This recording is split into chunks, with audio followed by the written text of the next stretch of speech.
The first time the phrase writing women back into history showed up on a poster, it was clear they had to have Unitarian women through the ages in mind, because they have a history for being outspoken.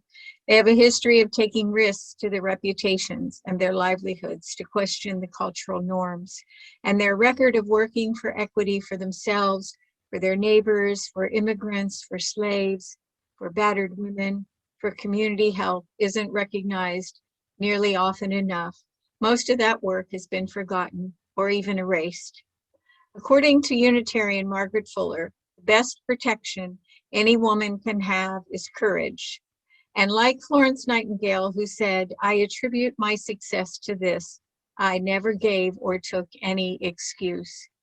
And they followed the words of Lydia Marie Child, also a Unitarian, when she said, "I was gravely warned by some of my female acquaintances that no woman could expect to be regarded as a lady after she had written a book."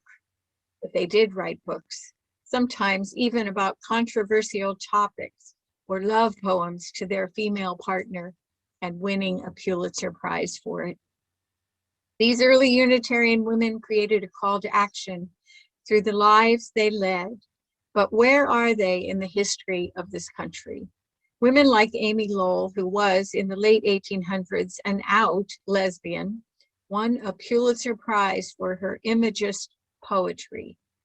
Through the example of women like Amy, some of our early Unitarian ancestors were inspired to gain a higher education at a time in history when it was difficult for women to access such opportunities. These early Unitarian women created a call to action through the lives they led, but where are they in the history of this country? Women like Precious Jewel Freeman Graham was a Unitarian Universalist social welfare educator, a social worker, and late in life, an attorney. She was a professor emeritus of social work and legal studies at Antioch College, Yellow Springs, Ohio, where her work put Antioch College on the map. She also became the second Black woman to serve as president of the World YWCA. She set a strong example at a time when women were mostly recognized and relegated to the careers of wife, mother, nurse, or secretary. And you women locally made history too. Ethel Guthrie, Doris Gracie, and sisters Ethel Goddard and Mabel Mixer Weinstock were born around the turn of the 20th century, and they belong to this FUUSM congregation. Each of these women were modern in that they earned a formal education and also graduated from universities. This was not a normal occurrence for women in those days, so they must have had the support of their families, particularly their fathers, to forge ahead in a quest to gain knowledge and develop a career. Some of these women were noted for the gardens they tended, but they also did things like run for public office once they had the right to vote, which they did work for as well, and headed up the first teachers' union. One of them traveled widely abroad alone and was fearless about being a woman, and one of them even had an electric car in the 1960s. They seem to represent many of the attitudes of Unitarian women in those days. The earliest strong push for women's equity in the US goes back to 1848, when the first Women's Congress was held, where Unitarian women and men were a big part of that movement from the very beginning. On August 2nd, 1848, just 2 weeks after the historic First Women's Rights Conference held at Seneca Falls, a follow-up convention was held at Rochester's Unitarian Church.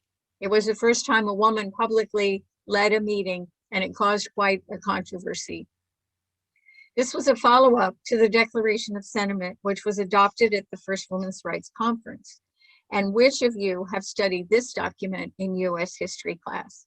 The Declaration of Sentiment stated in part, "The history of mankind is a history of repeated injuries on the part of man toward woman, having in direct object the establishment of an absolute tyranny over her.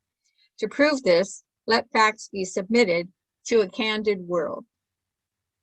After depriving her of all her rights as a married woman, if single and the owner of property, he has taxed her to support a government which recognizes her only when her property can be made profitable to it. He has monopolized nearly all the profitable employments, and from those she is permitted to follow, but receives a scanty remuneration. He has created a false public sentiment by giving to the world a different code of morals for men and women, by which moral delinquencies, which exclude women from society, are not only tolerated, but deemed of little account in man. He has endeavored in every way that he could to destroy her confidence in her own powers, to lessen her self-respect, and to make her willing to lead a dependent and abject life. Now, in view of this entire disfranchisement of one half the people of this country, their social and religious degradation, in view of the unjust laws above mentioned, and because women do feel themselves aggrieved, oppressed, and fraudulently deprived of their most sacred rights, we insist that they have immediate admission to all the rights and privileges which belong to them as citizens of these United States. In entering upon the great work before us, we anticipate no small amount of misconception, misrepresentation, and ridicule, but we shall use every instrument within our power to effect our object. We shall employ agents, circulate tracts, petition the state and national legislatures, and endeavor to enlist the pulpit and the press in our behalf. From the first visible public demand for women's suffrage in 1948 by Elizabeth Cady Stanton and Lucretia Mott at the first Women's Rights Convention in Seneca Falls, New York, to the introduction of the Equal Rights Amendment by Alice Paul in 1923, the fight for gender equality is more relevant today than ever before.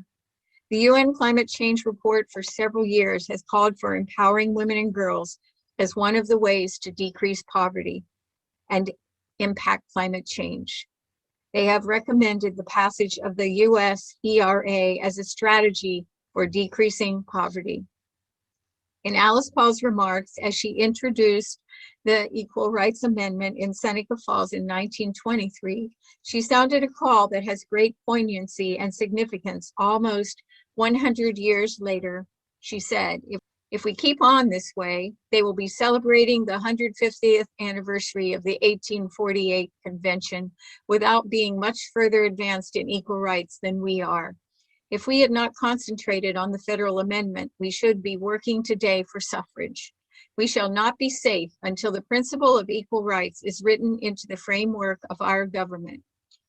ERA would prohibit discrimination on the basis of sex in multiple forms, including discrimination against men, sexual orientation, gender identity, sex or gender stereotyping, such as discrimination against a person because they are a masculine woman or a feminine man, as well as discrimination in access to health care, including reproductive health care. Essentially, the ERA would make sex-based equality explicit in the US Constitution for the very first time and benefit everyone. It's not a women's rights amendment. It is sex equality at its finest. As Susan will share with us a couple more stories, let's remember that we stand on the shoulders of these women and hundreds of others who belong to the congregation over the years and made their own generation's history. So many women from across the world that share our 7 principles have served as examples through their bold actions to gain equity for all. We have a chance to honor their legacy by picking up their torch, by recommitting to resurrecting and telling their stories, by putting them back into FUUSM's history, and by working for the passage of the Equal Rights Amendment.